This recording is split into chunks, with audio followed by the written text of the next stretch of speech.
في أسواق كتيرة موجودة في مصر، ولكن ده أغرب سوق ممكن تشوفه في مصر.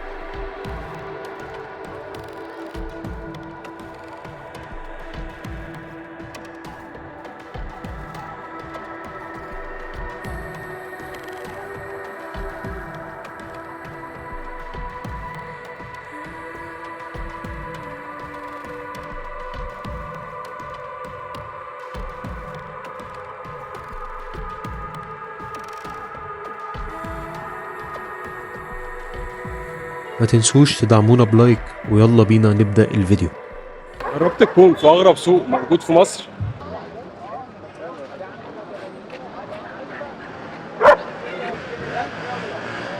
انا عندي 8 سنين بربي كلاب، عندي 27 سنه. بتتاجر فيهم؟ انا بربي هوايه هواية.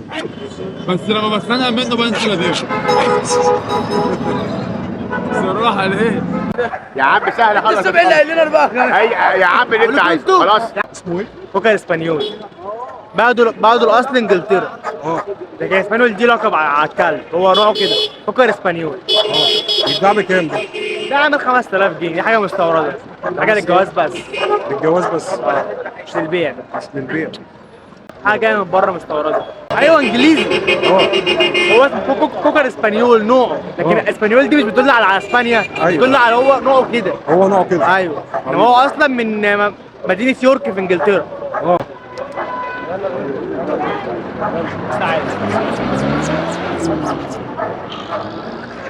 أزحم سوق موجود في مصر، وكمان هتلاقي فيه أغرب كل حاجة بتتباع هنا. شغال في الفراخ الزينة والفراخ البراهمة والفراخ الهندي، حمام، عندي جميع الأنواع اللي أنت عايزها، عندي قشين، وادي، أي حاجة أنت عايزها موجودة. دي فراخ زينة، يعني حاجات مستوى عالي غير البلدي وغير الكلام ده. مستواهم عالي، في مستوى أعلى من كده.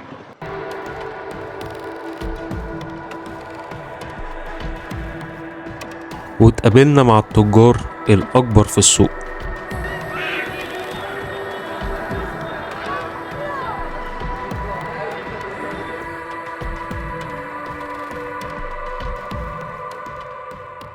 محمود زمزم من أغرب سوق موجود في مصر يا جماعة. ده براهمة، ده عمر شهرين، ده ابيض، وده نفس الكلام براهمة اللي هم بيقولوا عليه براهمة بيفي. ده البراهمة البيفي اللي هو السلالة بتاعته، لان البراهمة دي سلالات ياما، 9 انواع من البراهمة، 9 انواع. في بقى انواع ياما منه، في الاسود، في البلاك، في البيفي، في درجاته كلها. فاهمني؟ ده برضو ده براهمة اللي هو الكريمي، تمام. ده بالنسبه برضه براهمه برضه، بس لسه صغير، عمر شهر. فاهمني انت ازاي؟ ده دي كندي ابن انصص، دي هندي ابن انصص، ودي فرخه حجازي.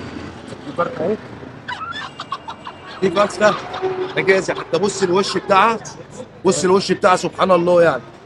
بص الوش بتاعها، بص اللوزه بتاعتها، بص ضرب عينيها. هي مش حجمها ولا شكلها كده اللي هو شكلها وحش، هي السلاله بتاعتها كده، سلالتها كده. السلاله بتاعتها كده بص ده ديك براهمه، السلاله بتاعته براهمه، بيور عملاق، بسم الله ما شاء الله. كمواصفات كويسه جدا، فتقليبه كويس جدا كمان يعني. حتى التوب بتاعه كويس جدا. دي فرخه براهمه نفس الكلام برضو، دي فرخه براهمه بس على قدها، تقليبها مش مش اللي هو الدرجه الاولى يعني. وده ديك هندي بلوزه، ده ديك هندي اهو، ديك هندي، ده ديك هندي بلوزه. بص بسم الله ما شاء الله. بص ده دي احنا بنتكلمه، دي اللوزه، ده احنا بنتكلمه. وده اللي احنا بنقوله المورق ومش مورق. في المورق اللي هو بيبقى فاصله، دي ملحومه، دي ملحومه. فاهمني انت ازاي؟ مش فاصله. هو ده هندي، هندي، ده ديك هندي بلوزه، دي اللوزه. تمام. نفس الكلام، ده ديك برضه هندي. ماشي. ده ديك هندي اهو، ده ديك هندي برضه نفس الكلام بس مش بلوزه.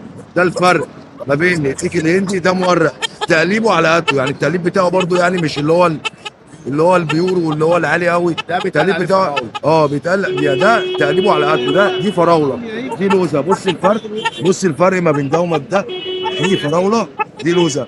بص اللي فوق دي عامله ازاي ودي عامله ازاي. ده سعره كام؟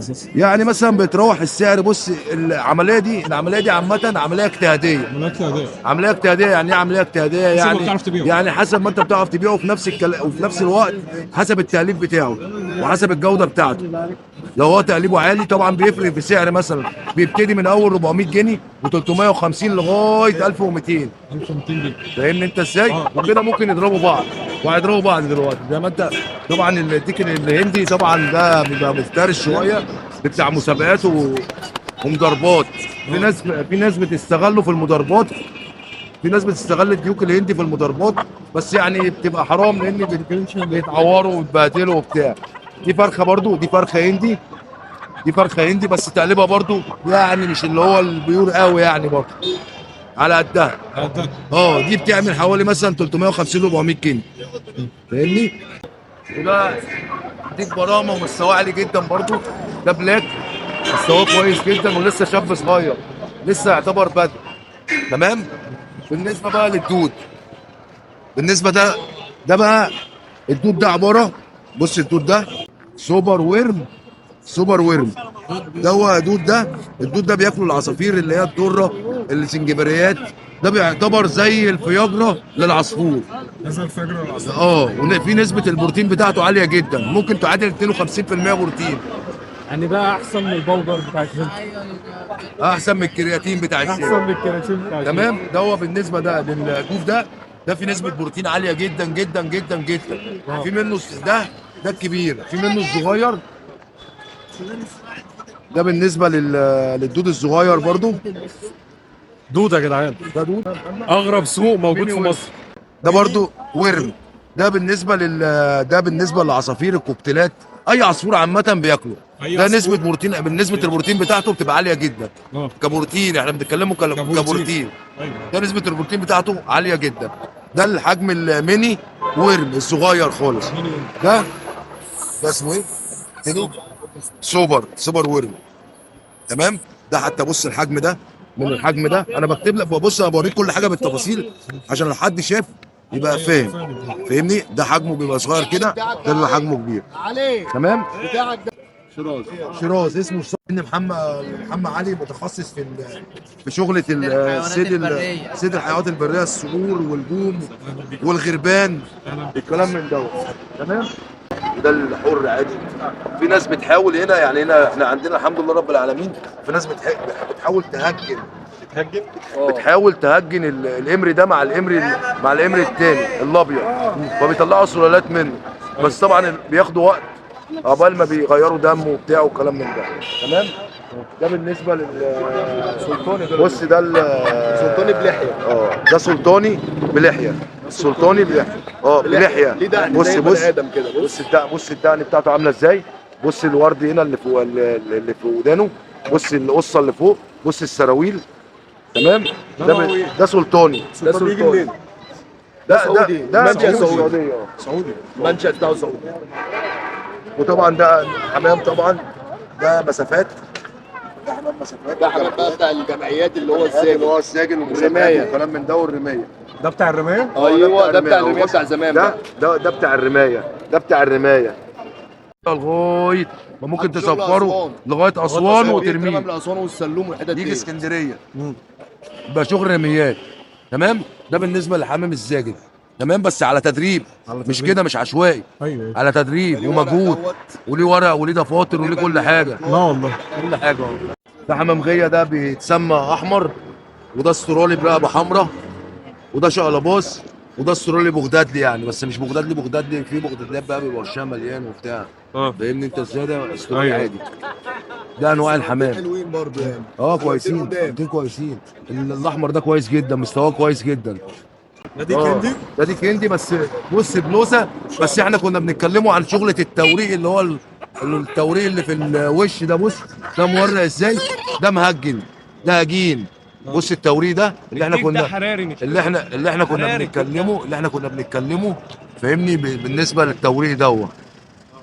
بص ده، بص مورق ازاي.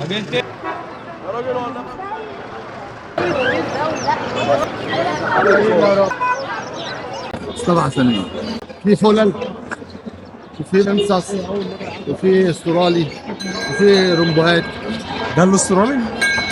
ده الاسترالي، وفي انصص وفي رمبو، ودي فلل الوان كتير. طوروا فيه، طلعوا الفلل، طلعوا الانصص يعني اصلا العصافير دي من استراليا، جايه من استراليا دي من زمان، وجايه من اوروبا من زمان. هنا بيبقى مصريين شاطرين في تفريخ العصافير، بنصدروا دلوقتي كمان. بنصدر بره. بنصدر بره دلوقتي.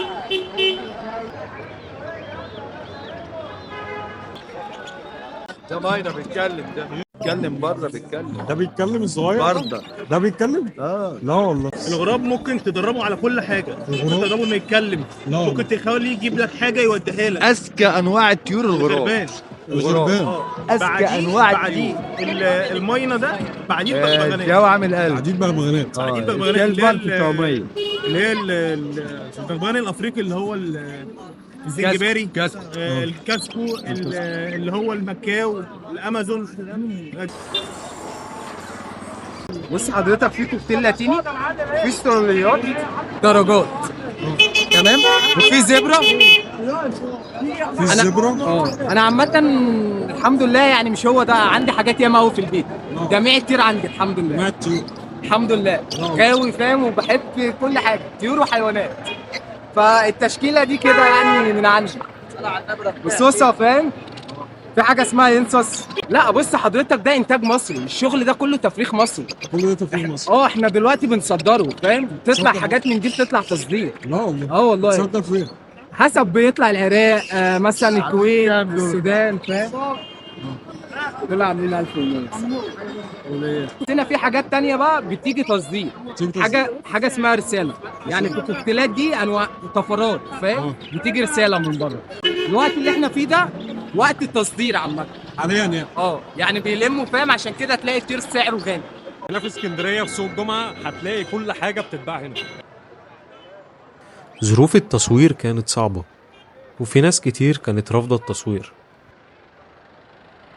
كان لازم نحترم رغبة الناس عشان ما نسببش مشاكل لحد.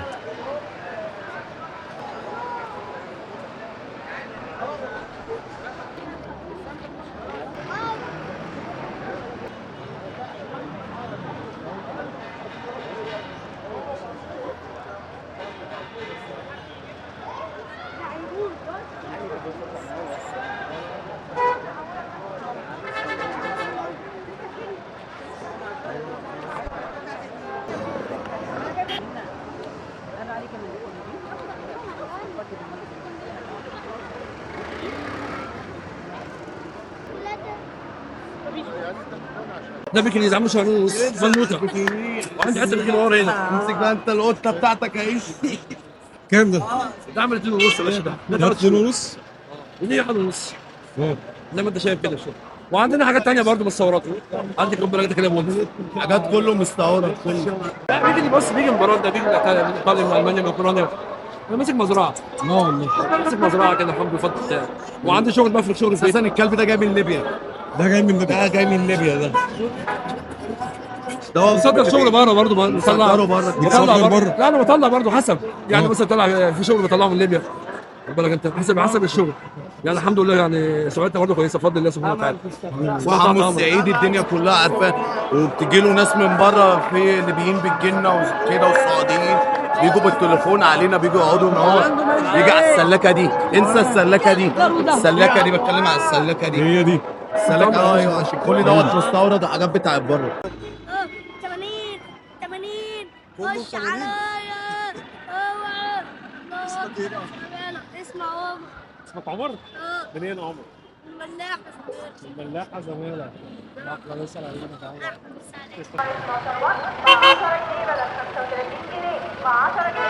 وده مصر بره. بص شغل تقفيل مصر. ده بص تقفيل رياسة يورو بلاطوت رياسة تقفيل يورو بلاطوت. تقفيل الإيطالي، تقفيل الإيطالي. بص المسمار مستورد يا جدعان، ده مستورد يا جدعان، مش هتلاقي تحت مميزين. دي يا باشا اعملها عرض النهارده ب 30 سلسله ونسال ب 30 عرض. اي خاتم ب 10 يورو اهي ايطالي 25 إيطالي دي؟ كله مصري سوق الجمعه يا جماعه صنع بلدنا هتلاقوا دورات الجرام ب 80 جنيه بره. بقول لك صنع بلدنا احنا وبس. احنا وبس. الغلابه بص دي ب 20 جنيه محدش يعرف يبيعها، قالوا له اعرف ابيعها ب 20 جنيه كداب.